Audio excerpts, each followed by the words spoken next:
Hello world and hello everyone. We are here to present our finals for our CC 102. So, ito po yung first part ng aming code, which is the admin part or the admin account. So, sa first part po is nagkaroon po kami ng declaration of variables, which is admin underscore username is equals to admin caps lock, and admin underscore password is equals to admin caps lock with extra double N. So, para naman po gumana yung admin part is nagkaroon po kami ng while loop. So sa while loop po na yon, username is equals to input, enter username. So ibig sabihin po, hinihingi po namin yung username sa mismong user. So kailangan po yung declared variable is same sa isusulat ng user. So sa password naman po is gano'n lang din po. Hinihingi din po namin yung input ng user na dapat maging same sa admin password na declared po namin. So, if username.upper, so dun po sa part na yon, if username.upper is kailangan po yung username natin is uppercase. So, pag hindi po siya uppercase, mag-error po siya or hindi po siya tatanggapin ng program.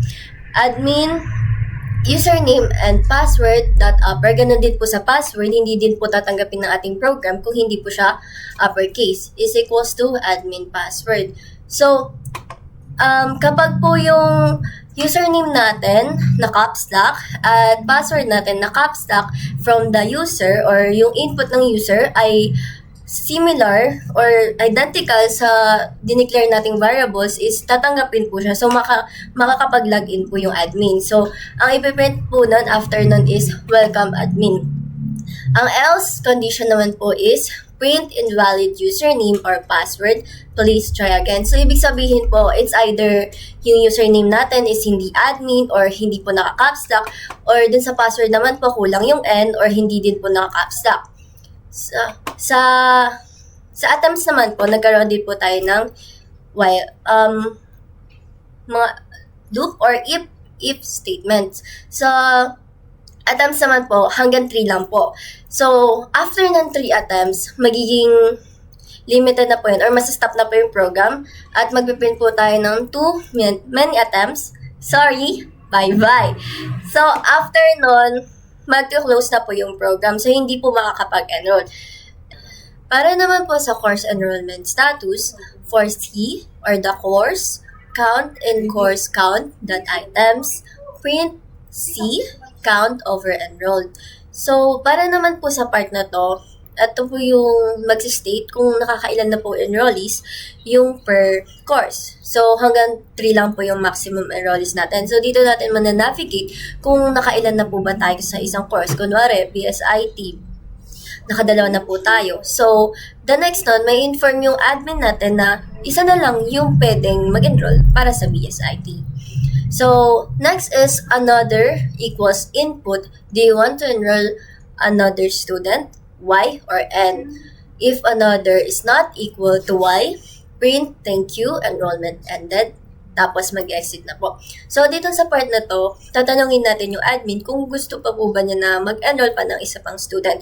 If yes ang isasagot niya, magbabalik po tayo sa umpisang program, which is dun sa student informations.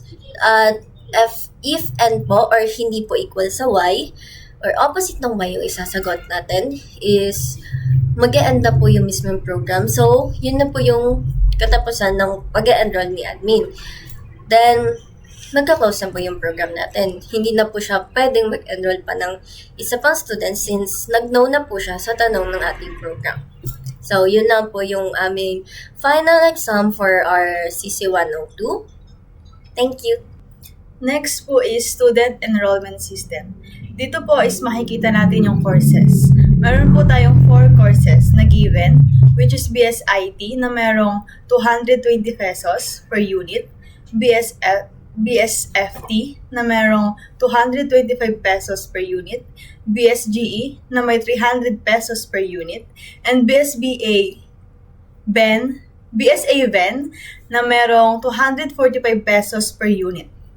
Next po is subject for course. Dito po natin makikita yung subject ng mga course na pinili natin. And next is fees.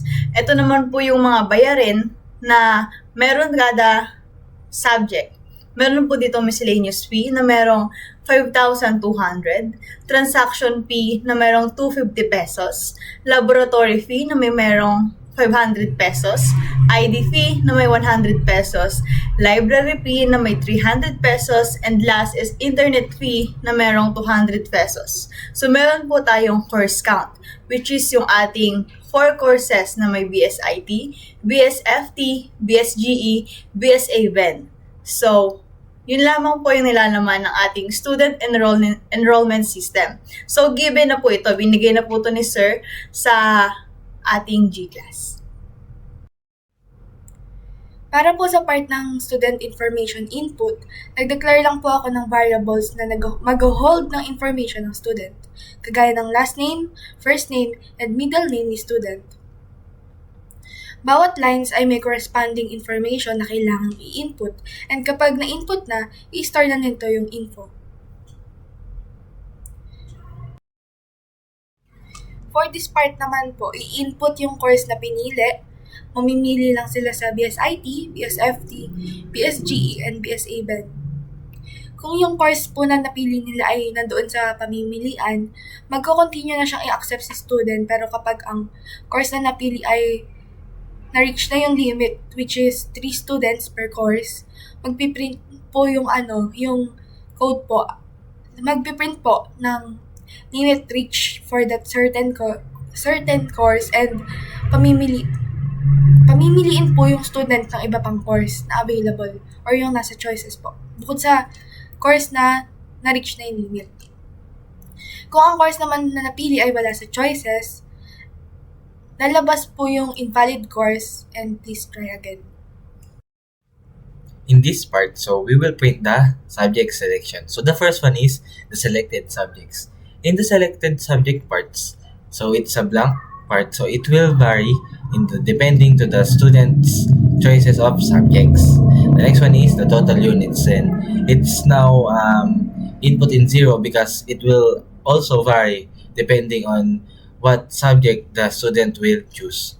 The next one is the rate per unit is equals to courses. So the rate per unit will depends on the course or the scores of students, and the subject is equal to subject per course. So subjects will depends on the course that the students will choose. So for the sub, units in subject items. So if the choice is Y, it will proceed to the next part and enroll another student.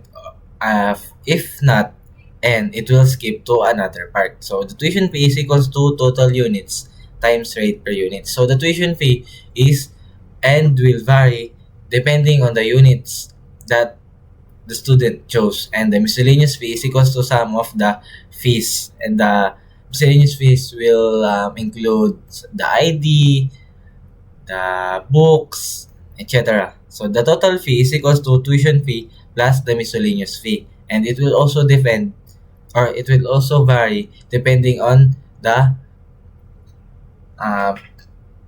course chosen of the students. So the next one is the process by is equals to input or enter the name of the person who proceed this enrollment. This part is crucial to know who the student will enroll. So to know their name and to identify them. Enter name of person who proceed this enrollment form. Una po natin dyan is ang pangkalahatang pagkakilala ng personal na detalye ng estudyante. Header lines. Gumamit po kami ng print para maglagay ng visual separator at magbigay diin sa title na Baliwag Polytechnic College Enrollment Summary. Naglagay po kami ng student details. Dito po ay nakaformat ang mga personal information na information gamit ang F-string tulad ng first name, student ID, birthday, sex, civil status, address, school, last, strand, student type, emergency contact, relationship, contact number, course, year, level. Ang f-string po ay nagsisigurado ng ng variable na ang pangalan na nasa student first name ay ipapalit sa loob ng parentheses. Emergency contact at enrollment status. Ipinapakita po na ang pangalan ng emergency, relasyon, emergency relationship, emergency number. Course details, ipinapakita kung ano ang student course at year level ng kinuha ng estudyante. Paglista po ng subject. Ito po ay nagpapakita ng critical bahagi ng output na ginagamit ang Python loop para ilista ang mga dokumento. F is selected subject. Ito po ay nagpapahiwatig-gulati ng programa na sumusunod sa linya para sa bawat subject ng S na sa listahan. Selected subject. Subjects, habang inilista ang subject S na ina-access ng code subject. Financial at finance details. Ito po ay nagbubuod ng lahat ng numero ng pagtatapos ng resibo. Totals, ipinapakita po ang summary ng total units, pati na rin po ang breakdown ng tuition fees is at miss fees, at total fees.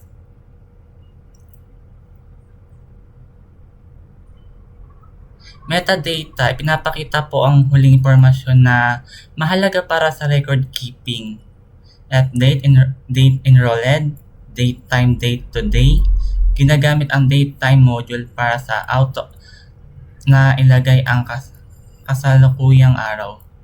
Proceed by, ang pangalan po ng user na nag-proceed ng enrollment na dapat naka-store sa proceed by variables. Final message po na nagtatapos ang resibo ng mensahe, enrollment complete. Para naman po sa course enrollment status, for C or the course, count in course count.items, print C, count over enrolled. So, para naman po sa part na to, ito po yung mag-state kung nakakailan na po enrollees yung per course. So, hanggang 3 lang po yung maximum enrollees natin. So, dito natin navigate kung nakailan na po ba tayo sa isang course. Kunwari, BSIT, nakadalawa na po tayo. So, the next nun, may inform yung admin natin na isa na lang yung pwedeng mag-enroll para sa BSIT.